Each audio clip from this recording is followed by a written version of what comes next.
बहुत गहरा अंधेरा है, अहम ने आदमियत को बुरी तरह से घेरा है। भुला सब भेद आपस के, तिरंगे की कसम तुझको, वतन जितना ये मेरा है वतन उतना ही तेरा।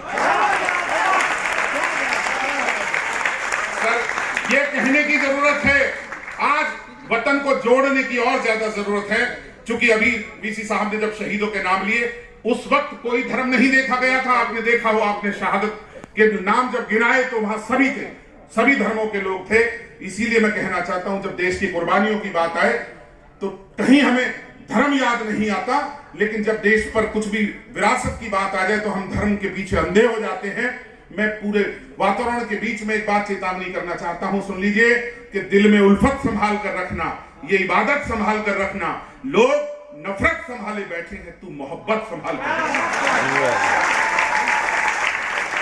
डीसी साहब, पिछले 3 वर्ष हो गए, 3 वर्ष से मैंने टेलीविजन का कोई चैनल नहीं देखता, मैं कुछ भी नहीं देखता मैं, और इतना सुकून महसूस करने लगा।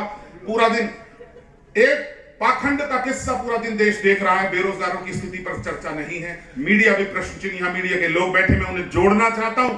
आज कुरुक्षेत्र में शहीदों को याद किया जा रहा है, ये पूरी दुनिया को पता चलना चाहिए कि कुरुक्षेत्र में प्रबुद्ध वर्ग के लोग सपरिवार आकर कितने मन के साथ इस महोत्सव में अपनी आहुति दे रहे हैं। मैं आप सबको प्रणाम करना चाहता हूं, मां के चरणों में प्रार्थना। न जाने कब कहां कैसे वो भावों को जगाती है, वो मन दर्पण में कविता के सुमन खुद ही खिलाती है। भला इंसान की हस्ती ही क्या है, वो लिखे कुछ भी, वही गीता रचाती है, वही मानस रचाती है। उस जगत जननी को नमन करें।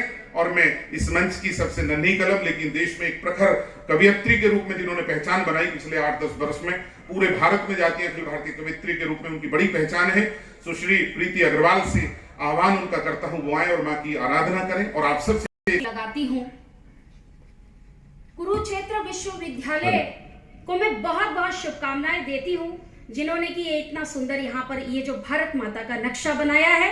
मैं चाहती हूँ आप लोग एक बार जोरदार इनके सम्मान में तालियां बजा दें।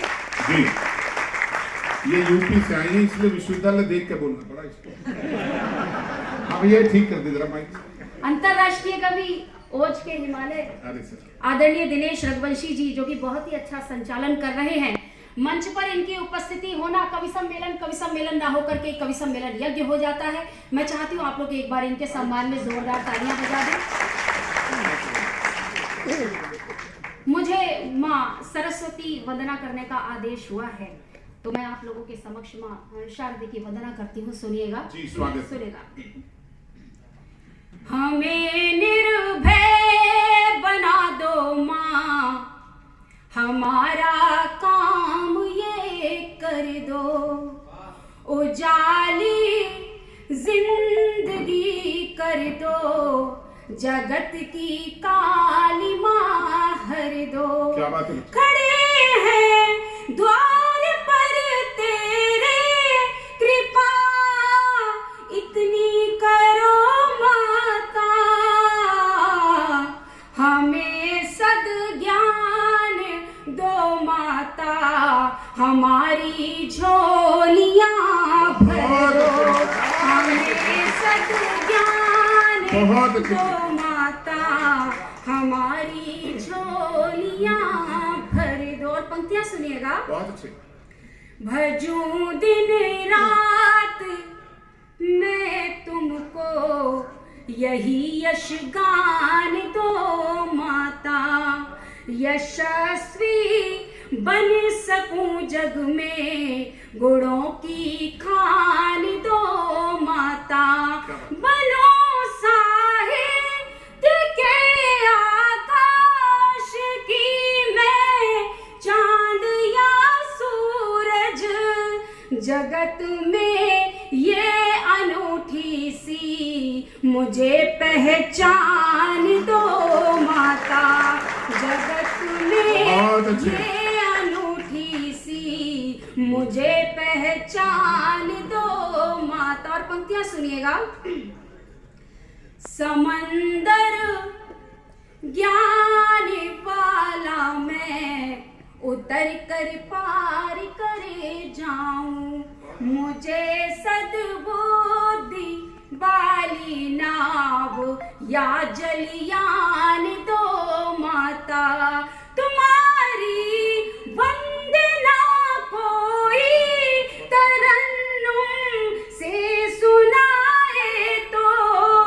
जगत में श्रवण का सुख उठाने को सजग से कान दो माता, श्रवण का सुख उठाने को सजग से कान दो माता। और अंतिम पंक्तियां सुनिएगा।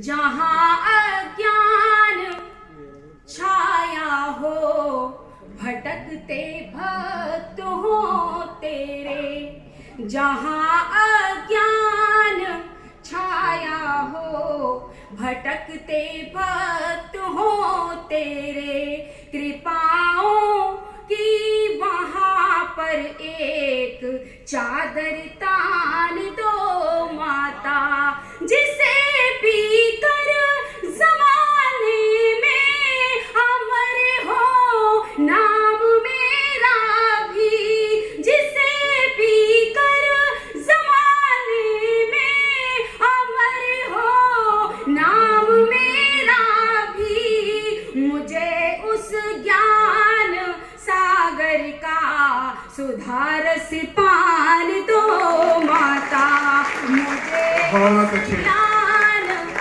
हमारा प्रदेश इतना मौज मस्ती का कोई नहीं पावर। एक आदमी 1.25 महीने के बाद दोबारी तपस्या पे बैठ गया, भगवान प्रकट हुए। न बोले हाँ भाई क्या चाव है? न बोले चाहता कुछ नहीं, मैंने 1.25 महीने पहले तेरे द्वारा कोई वरदान मांगा था, वो क्या मांगा था बताइए? भगवान ने बोला जब मन नहीं मेरा होता तो मैं 1.25 महीने पहले मांग लिया तो मैं क्या था। मस्ती का प्रदेश है साहब हमारा, ऐसा प्रदेश कहीं नहीं देखा होगा। आज एक बार मन देखने ही आ गए थे। नहीं ये भी शहीदों से जुड़ा हुआ है प्रोग्राम। आप सबको कभी न कभी शहीद होना ही पड़ता है। हाँ, ये भी शहीदी दिवस के रूप में मनाया जाता है। आदमी सब कुछ भूल सका, अपनी शादी की सालगिरह नहीं भूल सका, और सालगिरह भूल जाता अपनी सालिना नहीं भूल सका। यह हमारे ह्यूमन नेचर में लिखा हुआ है। तो मैंने देखने आए, ठीक उनको इतवार को आना था 11 बजे, लेकिन वो 12 बजे तक नहीं आए। तो मेरा बाबू देखने या न देखने उनके घर न चला गया और उनको मना के लाया, उनको मैं दिखाया। वो देखने के बाद वो माथे पे हाथ मार के वापिस चल पड़े। मेरा बापू बोला जी लड़का देख लिया? न बोले हमने तो देख लिया, नहीं डॉक्टर का दिखा दे। अब बापू तो और भी ज्यादा वो हो गया। न बोला 1 मिनट रुको। हाँ, न बोला उस डॉक्टर का नाम भी लिखवा के जाओ जो थोड़े देखता हूँ। मस्ती का प्रदेश सब। मैं हरियाणा में पैदा हुआ हूँ, उसके पीछे भी कोई न कोई कारण है। अब दिल्ली में CCRT है, 1 महीने की ट्रेनिंग पे मास्टर बुला लिए पूरे भारत से, हरियाणा से 4, राजस्थान से 4, पंजाब से 4, पूरे अपने जितने भी स्टेट है सभी से 4-4 मास्टर बुला के एक प्रोग्राम करवाया। तो एक गुजरात से आए हुए थे अरविंद पटेल। अब वो गेट टूगेदर होता है, मीटिंग होती है, आपस में मिलवाते हैं। तो अरविंद पटेल का मेरे साथ वो मिलाप सा हुआ, तो वो पूछने लगे भाई आप कहाँ से आए? मैं हरियाणा से आया हूँ। तो बोला यार मेरे मन में तो बहम था, हरियाणा का आदमी तो बहुत हट्टा कट्टा मुच्छड़ सा पाओगा, आपके देख के तो ऐसा नहीं लगता। मैं बोला मैं हरियाणा में तेरा बहम तोड़ने के लिए पैदा हुआ।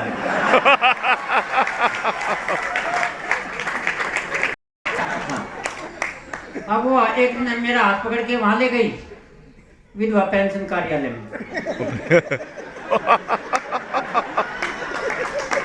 और कहाँ ले जा सकती थी? अब वहां जाके बोली जी मेरी विधवा पेंशन कर दो। अब अधिकारी बोले क्यों कर दे? जिसका हाथ पकड़ रही है कौन है? बोले ये मेरा पति है। बोले ये जीवित रहा? बोली तुम्हें ये जीवित दिखाई देता है? अब एक अधिकारी के मुंह से निकल गया वैसे अध मरा तो है। नो बोले फिर आती विधवा पेंशन कर दो।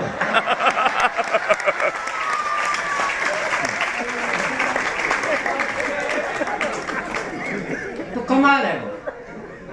एक दिन का अखबार ले रही, बड़ी खुश नजर आ रही। मैंने कहा कोई खुशी की खबर आई है? बोली हाँ आई है। वो क्या है?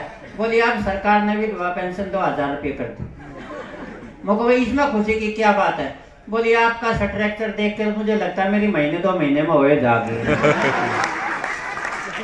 तो ऐसे निपटाने की कोशिश करती है। गजब। दादा मेरा कितना टाइम रह रहा है? यहाँ व्यवस्था पूछनी पड़ती है। ठीक है सर, आइए मैं आपको कुछ हरियाणवी रचनाओं से जोड़ता हूँ। सबसे पहले मैं सुनाता हूँ प्रेम पत्र बनाम एप्लीकेशन। बहुत ही बढ़िया। हाँ। कमाल है। कि एक 9वीं क्लास के छोरे ने, कविता का शीर्षक याद रखिए, प्रेम पत्र बनाम एप्लीकेशन। कि एक 9वीं क्लास के छोरे ने 10वीं की छोरी तक प्रेम पत्र पकड़ा दिया और छोरी ने छोरा उड़े खड़ा खड़ा थपड़ा दिया। फिर वो प्रेम पत्र और वो छोरा जाके पीटीआई मास्टर को पकड़ा दिया। अब तो पीटीआई मास्टर को बड़ा गुस्सा आया, लड़के को जोर से धमकाया, पर जब प्रेम पत्र खोल के पढ़ा तो मंद मंद मुस्काया। नुबलाए छोरी, देख तने खाम खाई छोरे की घंटी ले रखी से, बेचारे ने तेरे तक फीस माफी की एप्लीकेशन दे रखी। यह सुनते छोरा घबराया, उसका एकदम पसीना आया। नुबला जी तो और बेचारा पटेगा, इमने हेडमास्टर काटेगा। इम तो ऐसा लगे से मेरा काल आ लिया, जब फीस माफी की एप्लीकेशन या ले रही से तो प्रेम पत्र हेडमास्टर हो जाएगा।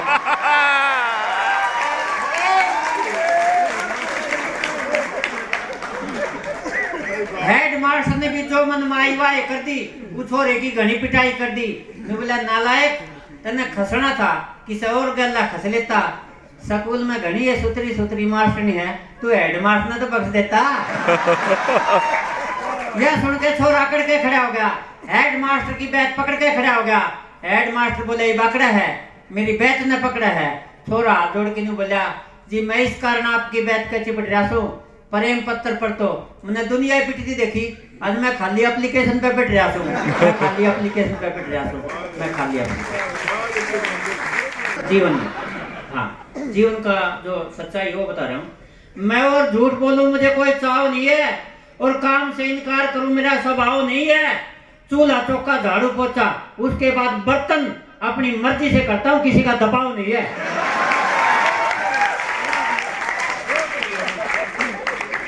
चार पंक्तियां और देखें कि मोहब्बत के खत में न जाने क्या लिखा गया। देखो मैं शर्मा नहीं हूं, लेकिन मेरे नाम के पीछे शर्मा लिखा गया, ऐसा लग रहा है जैसे कॉपी पेस्ट मार रखे है। कि मोहब्बत के, उसका ही जवाब दे रहा हूं मैं पीछे, कि मोहब्बत के खत में न जाने क्या लिखा गया। प्रिय उमा लिख रहा था, प्रिय माँ लिखा गया। मोहब्बत के खत में न जाने क्या लिखा गया, प्रिय उमा लिख रहा था, प्रिय माँ लिखा गया। उधर से जवाब आया, बेटा ठीक ठाक हो। उसके बाद आगे पत्र कभी ना लिखा गया। तालियां आनी चाहिए इस पे। क्या लाइन और सुना रहा हूं। मैंने तो घड़ी पत्नी को चिढ़ाया था, बाद में 2 घंटे तक गिड़गिड़ाया था। हाँ, आपको भी याद आ रहे होंगे अपने आप, ऐसी घटनाएं हो जाती हैं। जिनके साथ ये बैठ बीत चुकी हो चुपचाप मिलेगा आपको, देखना। हाँ, मैंने 2 घड़ी पत्नी को चिढ़ाया था, बाद में 2 घंटे तक गिड़गिड़ाया था। उसके बाद भी हालात नहीं सुधरे तो रात का खाना होटल में ही खाया। हाँ, देखो ये आपको सच्चाई याद आ गई, आप तो साफ साफ सूंघ गया, कोई ताली नहीं बजा। दर्द में अलोम विलोम काम नहीं करता। वाह वाह करो यार। हाँ, मोहब्बत के दर्द में अलोम विलोम काम नहीं करता, और कपाल भाती भ्रामरी तो बिल्कुल आराम नहीं करता। मोहब्बत के दर्द में अलोम विलोम काम नहीं करता, कपाल भाती भ्रामरी तो बिल्कुल आराम नहीं करता। एक बार इसके चक्कर में बदनाम हो जाओ, फिर गांव का कोई आदमी राम राम नहीं करता।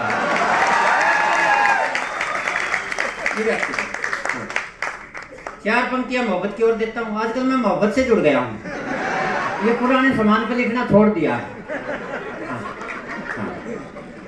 कि ये चाउमीन डोसा तेरे लिए है, ये गर्मा गर्म समोसा तेरे लिए है। ये चाउमीन डोसा तेरे लिए है, गर्मा गर्म समोसा तेरे लिए है। बस चांद तारे तोड़ लाने की जिद छोड़ दे, सबका सब परोसा तेरे लिए है। देखो आजकल, पहले चांद तारे तोड़वाने के लिए इसलिए कहते थे हीरो हीरोइन जो प्यार करने वाले थे वो खेत खाता में मिला करते, 3 छिपी मिला करते, तो उनने चांद तारे दिखा करते। इस मारी वाली कहा करती चांद तारे तोड़ लिया। ये भी होटला का आगे मिले सीधी का जा डोसा लिया।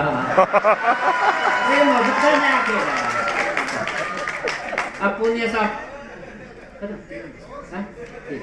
एक कविता दादी का घाघरा 2 मिनट की कविता है, सांस्कृतिक कविता है। काट की संदूक थी, पहले काट की मिलती थी, माँ बताया करती भाई छोटी उम्र में शादी हुई थी तो ये जितने भी रहते कपड़े वो काट की संदूक मिलती थी, लोहे का इतना चलन नहीं था। तो उसमें एक घाघरा था, तो मैं छोटा था तो मैं माँ से पूछ लिया करता, ये बोली ये तेरी दादी का घाघरा है। मैं चलो भाई मान सम्मान की चीज़ है। बाद में माँ ने उसका इतना मान सम्मान रखा कि वह पोस्टमार्टम शुरू कर दी और वहीं से एक कविता जन्म लेती है। हाँ। कि मेरी दादी का घाघरा माँ की संदूक में धरा से, दादी ने मरी ने 12 साल हो गए, घाघरा आज तक नहीं मरा।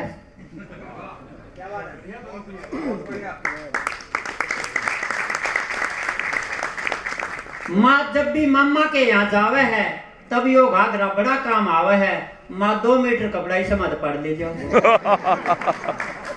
घर में जितने छोटे बड़े रुमाल है न्यू समझ लो सब दादी के घाघरे के कमाल हैं। हमारे घर में 3 गोदड़ी हैं और तीनों गोदड़ी दादी के घाघरे ने गड़ी है। सारे जहां से अच्छा है मेरे बड़े भाई धोरे पजामा कच्चा है। उस कच्चे पजामे के हमारे सारे पड़ोसी फैंस है क्योंकि वो कच्चा पजामा भी दादी के घाघरे की देन से। बेबे धोरे सूट से, बाबू धोरे कमरी से, थमने और के बताऊं मेरी बुरसट भी घाघरे माता ही समरी से। इनका बापू सरपंच बना तो चाले पाटे, माने घाघरे माता पड़ 100 झंडे बाटे। मेरी दादी के घाघरे ने माँ की कदर बढ़ा रखी है और माँ ने 2-2 4-4 मीटर कपड़े के उधार सारे पड़ोसी अब चढ़ा रखे। मेरी दादी का घाघरा माँ की संदूक में धरा से। एक दिन मैंने नाप के देखा, इब्बा तो केवल 50% मरा से। मेरी दादी के घाघरे के कारण हमारे घर में कपड़े की ना कोई चिंता, कपड़े का ना कोई भय। एक बार आप सब भी बोलो मेरी दादी के घाघरे की। आग तंबे लगाने चली आई हूँ, आग तंबे लगाने चली आई हूँ, रोशनी जगमगाने चली आई हूँ। रोज सैनिक मरे देश सोता रहे, पत्थरों को जगाने चली आई हूँ, पत्थरों को जगाने चली आई हूँ। एक छंद के माध्यम से माँ भारती की आराधना करती हूँ, सुनिएगा सुनिएगा। वंदे वंदे वंदे वंदे वंदे वंदे मातरम, मेरी आन बान शान और स्वाभिमान है। वंदे वंदे वंदे वंदे वंदे वंदे मातरम, मेरी आन बान शान और स्वाभिमान है। तन मन धन प्राण ये हमारी पहचान, अधीरों ने पल पल किया गुणगान है, अधीरों ने पल पल किया गुणगान है। भारती की प्रीत धार जन जन का दुलार, भारती की प्रीत धार जन जन का दुलार। वंदे मातरम से ही अपना जहान है, वंदे मातरम से ही अपना जहान है। गाओ मिले रोज मीत पावन ये राष्ट्रीय गीत, भारती की आरती का अटल प्रमाणे है, भारती की आरती का अटल प्रमाणे है। उत्तर में हिमगिरी, मैं देखना चाहती हूँ माता भारती के स्तवन में आप लोग मेरा किस तरह से साथ देते हैं, सुनिएगा। स्वागत है।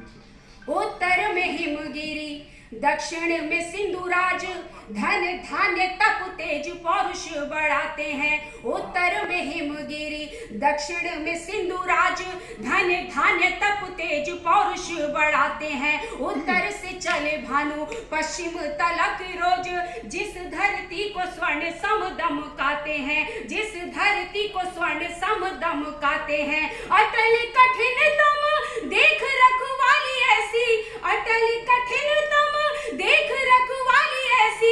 रिपुदल देख देख दृश्य घबराते हैं, रिपुदल देख देख दृश्य घबराते हैं। धन्य भाग्य पाए ऐसे, धन्य भाग्य पाए ऐसे, जन्म हुआ जो यहाँ हम लाल भारती के भरते कहाते हैं, हम लाल भारती के भरते कहाते हैं।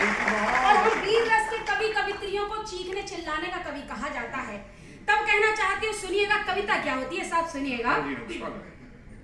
कविता की धार मानो 2 धारी कटार जैसी, लेखनी अनल सम पौरुष जगाती है, कविता की धार मानो दो धारी कटार जैसी। लेखनी अनल सम पौरुष जगाती है, अंग अंग में तरंग जोश का चढ़ाती रंग। साहस की ताड़िता सितम को मिटाती है, साहस की ताड़िता सितम को मिटाती है। सीमा के सिपाहियों को करके नमन नित, सीमा के सिपाहियों को करके नमन नित। बलिदानियों की गाथा प्रेम से सुनाती है, बलिदानियों की गाथा प्रेम। बहुत अच्छे। असर दिखाने लगी आज मातृशक्ति से जो वीरता की सुनी बचपन में कहानियां। असर दिखाने लगी आज मातृशक्ति से जो वीरता की सुनी बचपन में कहानियां। निज वीर बंधुओं से पीछे ना रहेंगी हम, फिर होगी यहाँ बेटियों की कुर्बानियां, फिर होगी यहाँ बेटियों की कुर्बानियां। रानी दुर्गावती सा जौहर दिखाने हेतु, रानी दुर्गावती सा जौहर दिखाने हेतु मचल उठी है यहाँ फिर नौजवानियां, मचल उठी है यहाँ फिर नौजवानियां। यदि हम भारती की, यदि हम भारती की वीर बालिकाएं हैं तो नजर न आएंगी आतंक की निशानियां, नजर न आएंगी आतंक की निशानियां। वीरों ने कुर्बानी दी। आप लोग साथ साथ तालियां बजाएंगे तो ये कविता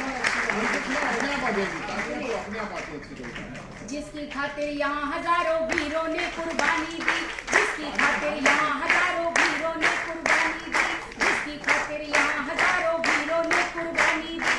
फांसी के फंदों पर झूले चढ़ती हुई जवानी दी, फांसी के फंदों पर झूले चढ़ती हुई जवानी दी। इसी गीत का जिन बेटों ने जीवन भर सम्मान किया, इसी गीत का जिन बेटों ने जीवन भर सम्मान किया। इसी गीत के लिए जिन्होंने अपने सर का दान किया, इसी गीत के लिए जिन्होंने अपने सर का दान किया। जिसको अपने वीर मातुरे निश्चित वाचा करते थे, जिसको अपने वीर मातुरे निश्चित वाचा करते थे। जिसको सुनकर अंग्रेजों के घुटने कांपा करते थे, जिसको सुनकर अंग्रेजों के घुटने कांपा करते थे। इसे बोलकर धराधाम का अभिनंदन हो जाता है, इसे बोलकर धराधाम का अभिनंदन हो जाता है, इसे बोलकर धराधाम का अभिनंदन हो जाता है, इसे बोलकर जन्मभूमि का पदवंदन हो जाता है, इसे बोलकर जन्मभूमि का पदवंदन हो जाता है। बहुत ही अच्छे। और क्या है वंदे मातरम? इसको गाते अपने बेटे रण में जूझे रहे डटे, इसको गाते अपने बेटे रण में जूझे रहे डटे, इसको गाते अपने बेटे रण में जूझे रहे डटे। इंच इंच कट गए मगर वे रण से पीछे नहीं हटे, इंच इंच कट गए मगर वे रण से पीछे नहीं हटे।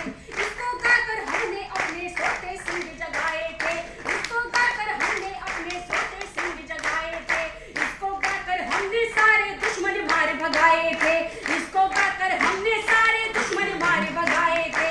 इसी गीत ने जहां तिमिर के घेरे सभी मिटाए थे, इसी गीत ने जहां तिमिर के घेरे सभी मिटाए थे। जिसको गाकर आजादी का सूरज लेकर आए थे, जिसको गाकर आजादी का सूरज लेकर आए थे। इसी गीत का वाचन करने को जो भी तैयार नहीं, इसी गीत का वाचन करने को जो भी तैयार नहीं, वो दुश्मन है, उसको अपनी भारत माँ से प्यार नहीं। कि गम को गा करके देखो मजा आएगा। दिनेश जी ने पहले ही कहा कि जब वो हंसते हंसते फांसी के फंदे पर झूल जाते हैं हमारे स्वतंत्रता सेनानी, तो हम उनको हंसते हंसते क्यों नहीं याद करें। मैं हंस का कवि हूं, कहना चाहता हूं कि गम को गा करके देखो मजा आएगा, मुस्कुरा करके देखो मजा आएगा, सिर झुकाने का कोई नहीं फायदा, मन झुका करके देखो मजा आएगा। हम मन से बात करें। आइए फिर एक मुक्तक और पढ़ता हूं, फिर उसके बाद औकात तुम्हारी होगी। लेकिन महेंद्र भाई मैं वहीं से शुरू करूंगा। पहले 4 पंक्तियां वो दीपक जल रहे हैं कि कुछ तो करके दिखाओ किसी के लिए जिनको हम याद कर रहे हैं, कुछ तो करके दिखाओ किसी के लिए, हाथ गम से मिलाओ किसी के लिए, घर तुम्हारा उजालों से भर जाएगा, एक दिया तो जलाओ किसी के लिए। पीछे भागता है, डॉक्टर मरीज के पीछे नहीं भागता। एम्स में दिनेश भाई मुझे ले गए थे, एक डॉक्टर मरीज के पीछे भाग रहा था। मैंने उससे पूछा, डॉक्टर साहब आप मरीज के पीछे क्यों भाग रहे हो? बोला 3-4 बार आया और ऐसा ही करके चला गया। मैं कहा जी ऐसा क्या करके चला गया? बोला ब्रेन का ऑपरेशन करवाने आता है, सारा बाल कटवा के भाग जाता है। मैं कहना चाहता हूँ कि हम कवियों को भले न कोई स्वागत द्वार मिले और भले न सुरभित सुमनों का संसार मिले, अरे हम तो दिल वाले हैं, बस इतना ही चाहते हैं, हमें कालियों भरा आपका सावन प्यार मिले, हमें कालियों भरा आपका सावन प्यार मिले।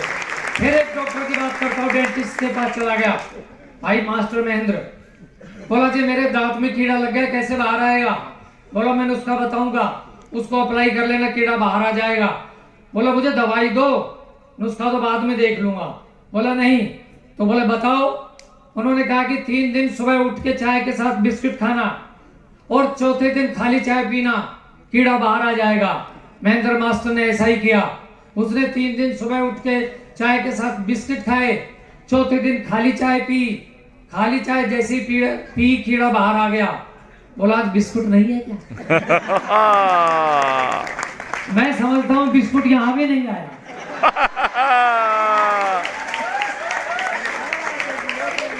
ये होती है आदमी को बदला लेने की भाव से। वह उसे डेटिंग पे ले गया बड़े चाव से और बीच समंदर ले जाकर किया प्यार का इजहार। आई लव यू कह दे वरना उतर जा मेरी नाव से। झगड़ा ही मिटे। और हमारे हरियाणा में तो प्यार कमाल का होता है। वो बावली इश्क में कमाल कर गई, वो बावली इश्क में कमाल कर गई, आई लव यू लिखा और सेंटुआल कर गई। फिर 4 पंक्तियां कहना चाहता हूं, यहाँ की बात नहीं कर रहा कि कॉलेजों में आजकल अजीब खेल होता है, कॉलेजों में आजकल अजीब खेल होता है।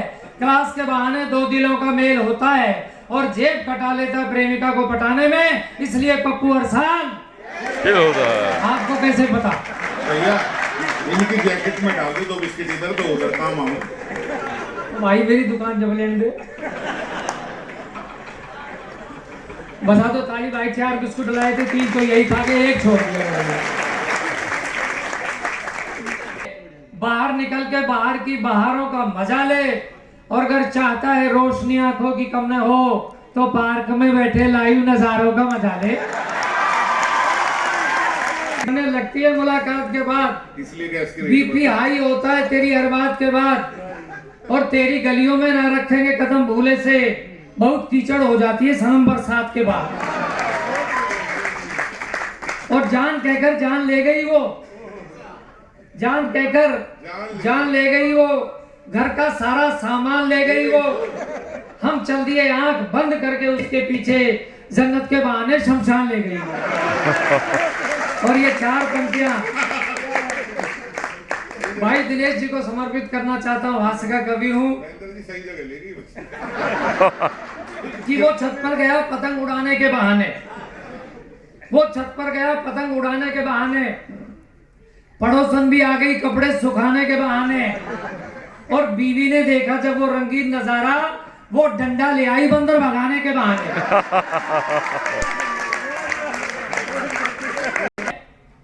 उन शहीदों को, जैसे हमारे कुलपति साहब ने कहा, और मैं तो उस जमीन का हूँ रेवाड़ी जहाँ तुलाराम जी का संघर्ष हुआ अंग्रेजों के खिलाफ, मैं यहीं से प्रारंभ करना चाहता हूँ कि देश की खातिर सीमाओं पर जान गंवाते हैं, उनकी कुर्बानी को हम सब शीश नवाते हैं। ना ही कोई पेमेंट जेब में आई, फिर मैंने अपनी दूसरी जेब से पैसे निकाल के खुद को पेमेंट दी। इस तरह वर्क फ्रॉम होम के औपचारिकता।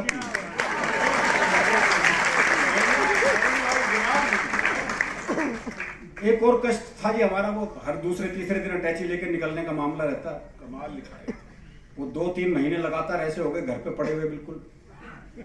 मैं अखबार पढ़ रहा, पत्नी इधर से उधर घूम रही और कह रही पता नहीं ये बीमारी कब जाएगी।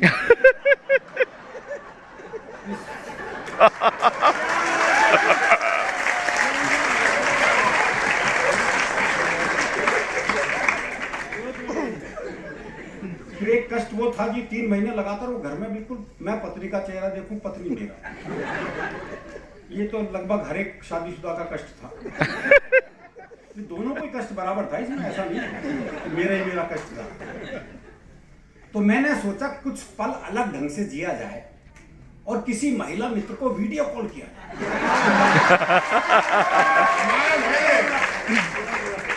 तो कुछ तो परिवर्तन हो जीवन में। ये सोचकर मैंने अपनी सबसे सुंदर महिला मित्र को वीडियो कॉल मिलाया, लेकिन उसने फोन ही नहीं उठाया। थोड़ी देर बाद लैंडलाइन पर उसका फोन आया। मैंने फोन न उठाने की शिकायत की तो उसने समझाया, देखो सारे ब्यूटी पार्लर बंद हैं, अपना चेहरा नहीं दिखाऊंगी, मैं भी भाभी जी की तरह चुड़ैली लग रही हूँ, इसलिए वीडियो कॉल नहीं उठाया।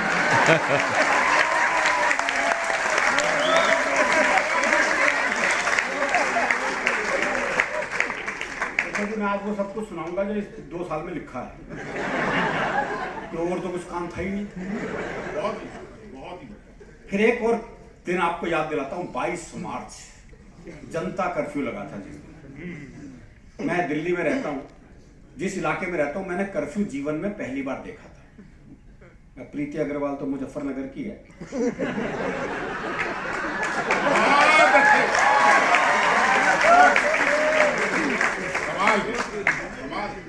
इसने तो खूब कर, बल्कि तो कर्फ्यू के कारण ही पैदा हुई होगी।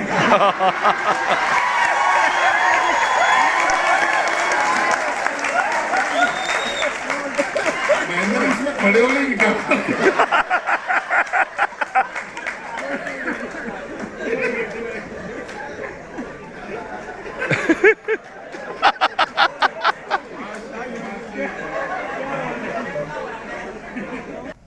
तो पूरा सन्नाटा, कोई आदमी नजर नहीं आ रहा था। वो गली के कुत्ते बहुत परेशान थे।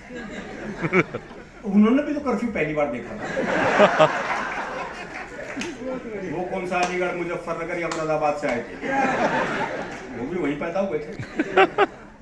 अच्छा, सूंघने की शक्ति क्योंकि कवियों में भी होती है।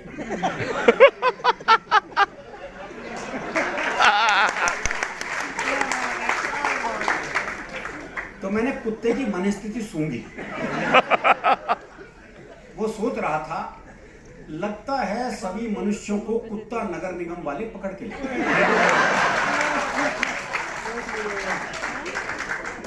अच्छा, 5 बजे वो मोदी जी का आदेश था वो ताली थाली बजाने का। तो अचानक 5 बजे ताली थाली एकदम शोर हुआ, वो कुत्ता हड़बड़ा गया बेचारा।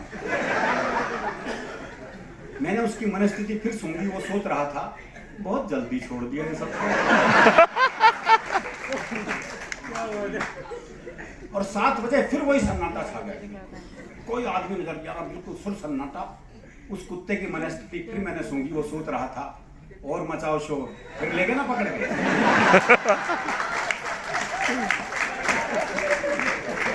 तो ये 22 मार्च का दृश्य आपको दिखा दिया जी। अब 1.5 साल बाद जो पहला निमंत्रण मिला कवि सम्मेलन का, अब उस पर एक कविता बिल्कुल ताजा विषय पर। ये आज पहली बार पढ़ रहा हूँ इस कविता को। ये बिल्कुल ताजा है, भाप निकल रही है। लेकिन ये कविता सुने जरूर, सभी से निवेदन है, अछूते विषय पर। सुनेंगे ही और कहाँ जाते हैं।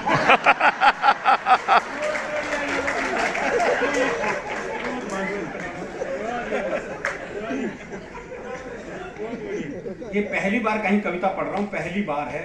इनको रास्ते में सुनाई बस, बहुत इसलिए कि थोड़ा सा अभ्यास हो जाए। कमाल। कोरोना काल के बाद कवि सम्मेलन का पहला आमंत्रण मिला तो रोम रोम खुशी से खिला। दिल हो रहा था बेकाबू, महीनों बाद एक चुटकी कवि सम्मेलन मिलने की खुशी। तुम क्या जानो दिनेश बाबू।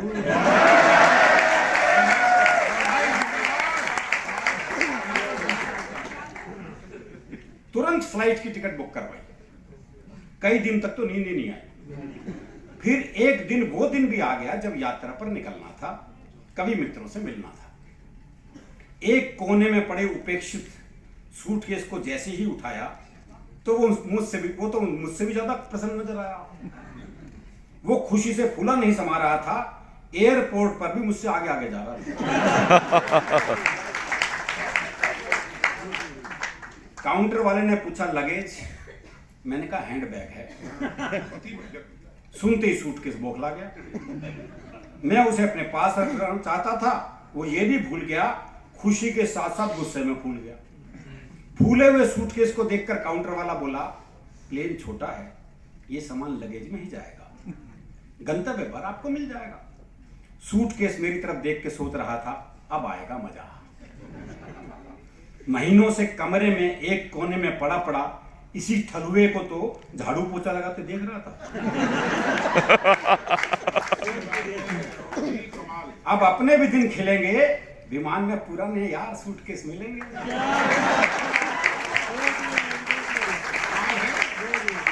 विमान में पुराने यार सूटकेस मिलेंगे, उनसे बतियाऊंगा, हसीन अटैचियों से नहीं लड़ाऊंगा। हसीन अटैचियों से नहीं लड़ाऊंगा। काउंटर के पीछे तरह तरह के सूटकेसों का था हजूम। कुछ धाकड़ थे, कुछ मासूम। कई सूटकेसों की तो आंखों से आंसू बह रहे थे। कोरोना ने उनके मालिकों को लील लिया था, अब तो वो उन हाथों के स्पर्श को तरस रहे थे।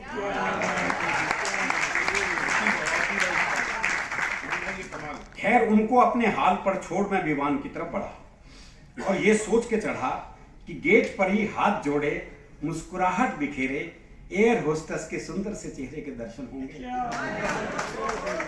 पर विमान में घुसते ही निराशा हाथ लगी। पीपीई किट पहने, चेहरे पर मास्क लगाए, शील्ड लगाए, एक बिजूका टाइप स्त्री खड़ी मिली। उसका ये रूप हमने 2 घंटे सहा। बिना मतलब घंटी बजाना तो दूर, प्यास लगने पर उसे पानी डालने को भी नहीं। अब गंतव्य पर पहुंचकर मुझे अपने ही सूटकेस से जूझना पड़ा। लगेज बेल्ट पर मेरा सूटकेस बिल्कुल नहीं शर्मा रहा था। एक कमसिन सी अटैची का हाथ पकड़े सबसे अंत में ठुमकता हुआ चला। मैंने सूटकेस को उठाने के लिए क्या ट्राई, तो वो तो उठा ही नहीं भाई। और तो वो बिलांद भर के अटैची भी करने लगी उसका फेवर। बागी प्रेमियों जैसे हो गए थे दोनों के तेवर। उसे उठा लेने की ख्वाहिश में, इस जोर आजमाइश में मेरे मुंह से निकली एक ऐसी बात जिसे सुनते ही सूटकेस ने जोड़ लिए अपने दोनों हाथ। जो अटैची उसे भगा ले जाने को तैयार थी, वही उसे मेरे साथ जाने को समझाने लगी। कन्वेयर बेल्ट से उतरने में उसका हाथ बटाने लगी। मेरे मुंह से निकला था, अबे ये सारे रंग भुलवा दूंगा, ढंग से चल ले वरना फिर से लॉकडाउन लगवा दूंगा। क्या बात है। और सूटकेस खुद ब खुद कन्वेयर बेल्ट से उतर आया। सूटकेस खुद ब खुद। बहुत ही बढ़िया, बहुत अच्छे। के आशिक को क्या पता रखते थे कैसे खत में कलेजा निकाल। तो वो ट्रेन खत्म हो गया। मैं दिनेश रघुवंशी जी को आमंत्रित करना चाहता हूँ। समय का ध्यान रखना है मुझे भी और तुम्हें भी। 9 बजेंगे तो मैं कह दूंगा बज गए। दिनेश रघुवंशी जी की एक खासियत है कि रोज एक कविता लिखते हैं। यहाँ तो बरसों बाद लिखी गई कोई, रोज पता नहीं कैसे लिख लेता है यार। ये मतलब रोटी खाना, पानी पीना, चलो ये समझ में आता है। कविता लिखना रोज ये बहुत मेहनत का काम है साहब। ये बात आसान नहीं है रोज कविता लिखना। एक बार तो तालियां इसी बात पे लगनी चाहिए। और फिर समसामयिक विषय पर लिखना तुरंत, ये भी बहुत बड़ी कला है अपने आप में। जब एक एक स्थिति का वर्णन, कहते हैं कि मैं न्यूज़ चैनल नहीं देखता, लेकिन अगर आप इसके मुख तक पढ़ोगे तो पता लगेगा न्यूज़ चैनल के अलावा कुछ नहीं देखता। क्योंकि एक एक घटना का इसे पता होता है। इसे आज पता है कि कैसे जो है वो आनंदगिरी पिटा। मुझे नहीं पता था, इसे नहीं बताया भाई। तो ये क्योंकि आप समसामयिक विषय पर लिखोगे तो आप के दहानों के कोई कीमत नहीं होती क्या, प्राणों की जवानों के कोई कीमत नहीं होती क्या, प्राणों की जवानों के। बड़े लोगों की औलादें तो कैंडल मार्च करती हैं, बड़े लोगों की औलादें तो कैंडल मार्च करती हैं। जो अपने प्राण देते हैं वो बेटे हैं किसानों के।